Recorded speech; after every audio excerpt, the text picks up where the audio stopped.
We are learning new details about a St. Louis City inmate death that happened a few months ago.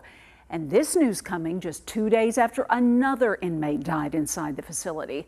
Fox 2's Callista Matrician is live after hearing from those who have spent time inside that Justice Center. Callista?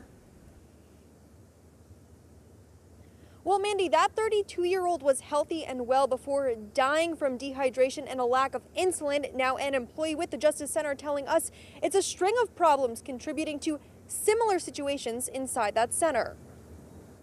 I'm a diabetic and I had to try to get my medication. It took a long time for them to come to bring it. That man, a former inmate, says it was hours before he received the medicine he needed.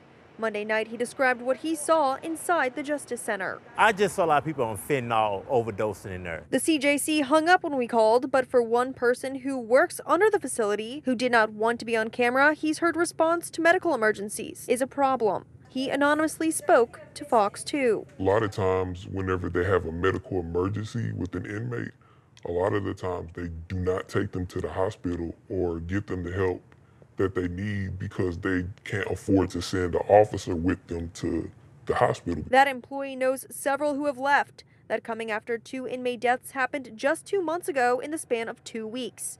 This autopsy report just released details on a healthy 32-year-old man succumbing to dehydration and a lack of insulin. The fact that people are dying across the street from where our city hall is. Stanton and the Freedom Community Center work with the detention facility oversight board. The fact that we have still not been able to get inside of the facility and do those investigations, and things are steady happening and people are steadily dying. 9 deaths in the last 2 years. Someone was really sick and needed to really go to the hospital as soon as possible, but they just didn't call an ambulance because they were, quote, understaffed.